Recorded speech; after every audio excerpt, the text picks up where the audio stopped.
minha vida, né?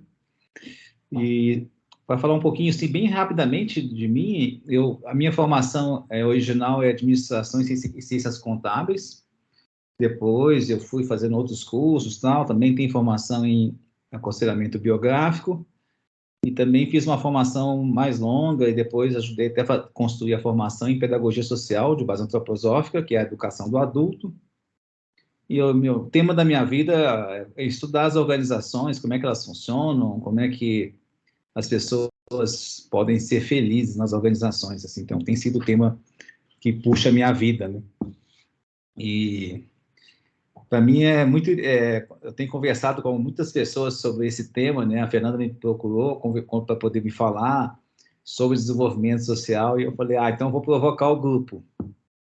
Né, Fernanda? Eu falei assim, olha, acho que a gente está focando muito no social e eu acho que a gente tem que tirar um pouco esse foco do social. O foco é muito mais no indivíduo no começo, né? A gente só pode desenvolver o social se a gente desenvolve o indivíduo, né? Então, a provocação que eu vou fazer com vocês, numa época de tanto trabalho em rede, não sei o que, em grupo e tal, que é necessário, a gente precisa fazer isso, mas também olhar um pouco para dentro do indivíduo, né?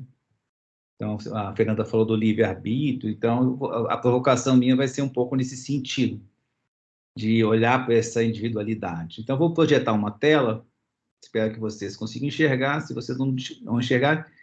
Mas antes de começar, também, eu queria que vocês fizessem uma reflexão. Assim, pense no momento da vida de vocês, que vocês se sentiram muito realizados ou realizadas. E percebam assim, o que aconteceu, qualquer momento da sua vida que você se sentiu muito realizado, você ficou muito feliz, assim, foi uma coisa muito legal. Não precisa pensar muito, mas uma coisa que vem na sua cabeça, que você anota e fala assim, puxa, isso foi uma coisa que me deixou muito realizado, e tenta levar assim, por que te deixou realizado, né? O que aconteceu? Eu vou dar um minutinho, aí eu vou projetando aqui, enquanto eu vou projetando a tela, aí vocês já entram com esse espírito do que realiza vocês.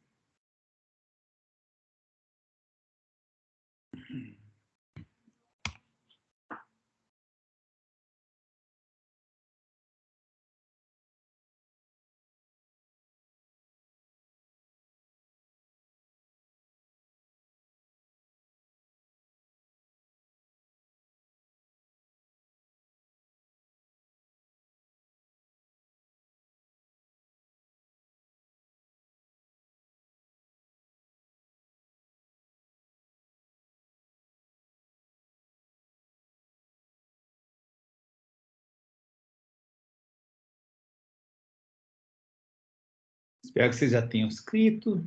Se não tiver, vai escrever, né, que a gente vai falando um pouquinho.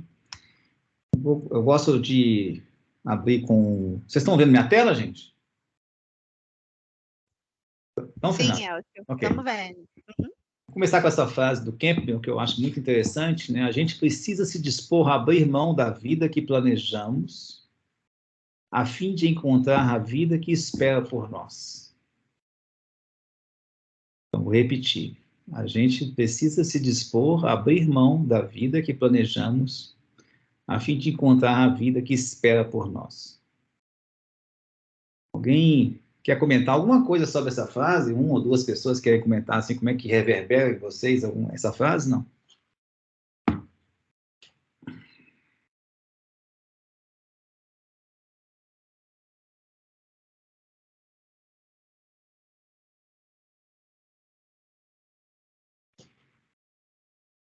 Ou já que ninguém quer falar, eu vou falar um pouco de mim.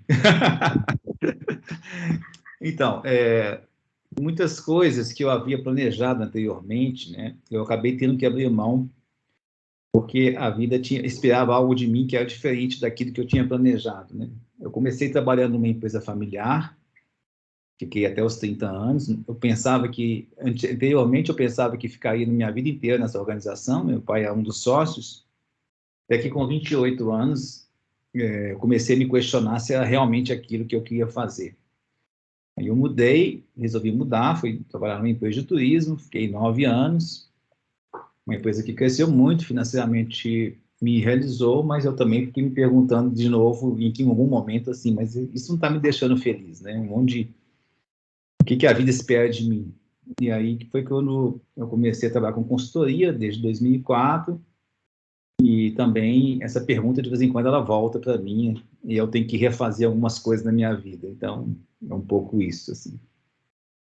E aí, para poder a gente adentrar um pouco nesse tema, eu vou começar uma coisa muito importante para poder olhar sobre o que o Steiner traz, sobre a relação do indivíduo social. Então, vou ler aqui, muitas pessoas já conhecem essa frase. Curativo só é quando no espelho da alma do ser humano se formar toda a comunidade. Na comunidade, viver a força da alma individual. Este é o lema da ética social. Então, o que eu vejo, as pessoas, normalmente, a primeira parte, ela chama tanta atenção que a gente esquece da segunda. A pergunta é, o que é viver a força da alma individual na comunidade? E quantas vezes a gente realmente deixa que isso aconteça? Não é fácil, isso é muito difícil. E aí eu vou tentar explicar um pouco sobre isso, porque uma coisa que o Rudolf Steiner coloca, que é muito importante, é que existe um conflito entre o indivíduo e o social. Então, o social e o indivíduo vivem em conflito. Vocês podem ver que até os dois princípios que orientam a política do mundo, né, é um mais individualista, que é o capitalismo, e um mais socialista, que é o socialismo. Então, o mundo se divide um pouco nessas duas visões de mundo, né? Uma mais social e uma mais individual. Então, uma das coisas que é muito importante a gente compreender é como é que funciona a relação entre o indivíduo e o social. Como é que acontece essa relação? Então, nós temos, todo mundo aqui, acho que quase todo mundo já conhece a antroposofia, né? Nós temos aqui na cabeça, né? Nós temos um pensar, que está ligado à nossa alma, né? Temos o sentir e o querer / agir, né? O agir está ligado ao querer, uma vontade, e que o Rudolf Steiner classifica ele cria uma relação dessa trimembração com os 3 elementos da Rosa Cruz, que é o sal, o mercúrio e o enxofre. O sal, ele tem um poder de cristalização, então o pensamento ele cria formas, ele cristaliza, ele organiza as coisas, né?